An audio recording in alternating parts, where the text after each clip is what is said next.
Assalamualaikum warahmatullahi wabarakatuh. Perkenalkan, saya Rifan Maesa dari Fakultas Perikanan dan Ilmu Kelautan, Prodi Sosial Ekonomi Perikanan. Di sini saya akan menjelaskan definisi ekonomi sumber daya perikanan. Sumber daya perikanan memiliki nilai strategis bagi kehidupan manusia, baik sebagai sumber protein hewani maupun sebagai penopang ketahanan pangan dan perekonomian masyarakat pesisir.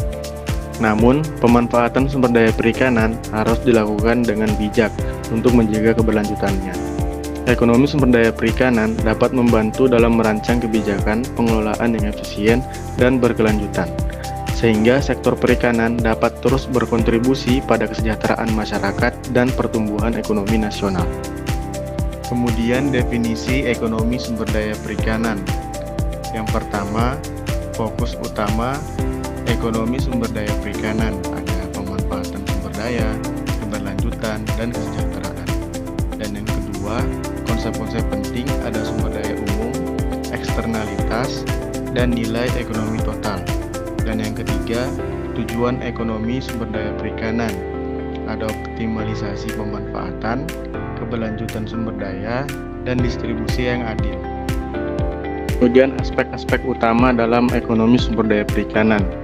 Yang pertama, agribisnis perikanan, ada sistem produksi, pengolahan, dan pemasaran produk perikanan. Yang kedua, analisis biaya manfaat, ada evaluasi ekonomi dari proyek dan kebijakan perikanan. Dan yang ketiga, pemasaran hasil perikanan, ada strategi dan lembaga yang terlibat dalam perjualan produk perikanan. Dan yang keempat, valuasi sumber daya, menentukan nilai ekonomi sumber daya, perikanan, dan lingkungan. Kemudian kita masuk di konsep-konsep penting. Yang pertama, sumber daya terbarukan. Bagaimana sumber daya perikanan dapat diperbarui dan dikelola secara berkelanjutan. Kemudian, tragedy of the commons, masalah eksploitasi berlebihan sumber daya milik bersama. Kemudian, hal kepemilikan, pengaruh hak kepemilikan terhadap pengelolaan sumber daya.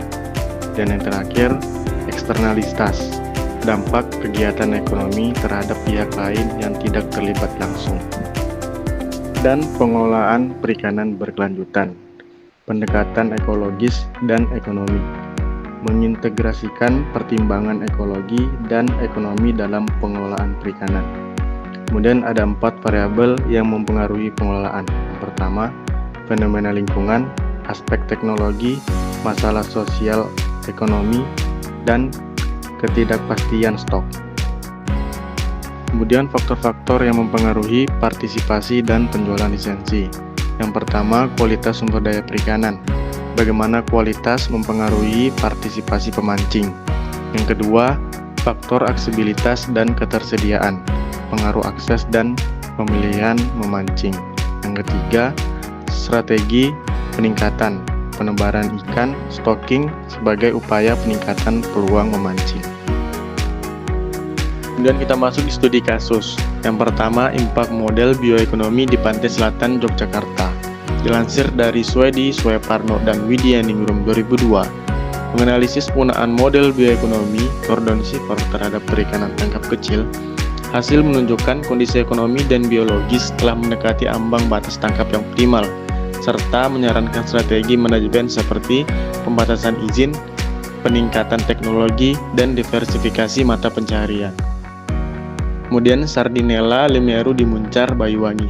Dilansir dari Ihsan 2016, dalam skripsinya menerapkan model bioekonomi statik untuk menilai overfishing dan menemukan bahwa penangkapan aktual melebihi kapasitas ekonomi, tetapi belum mencapai overfishing biologis.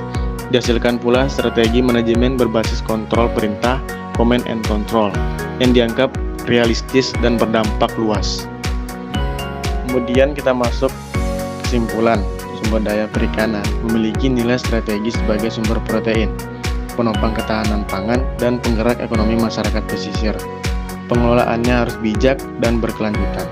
Ekonomi sumber daya perikanan berperan dalam merancang kebijakan yang efisien, dengan fokus pada optimalisasi pemanfaatan, keberlanjutan, dan distribusi yang adil.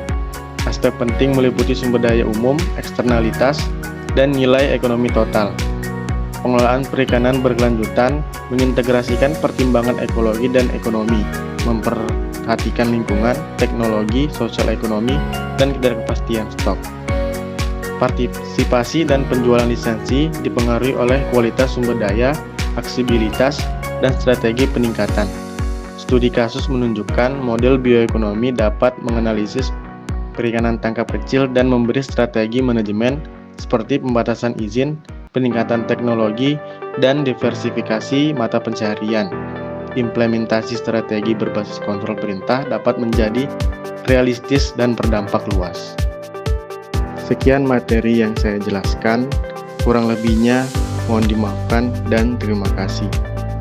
Wassalamualaikum warahmatullahi wabarakatuh.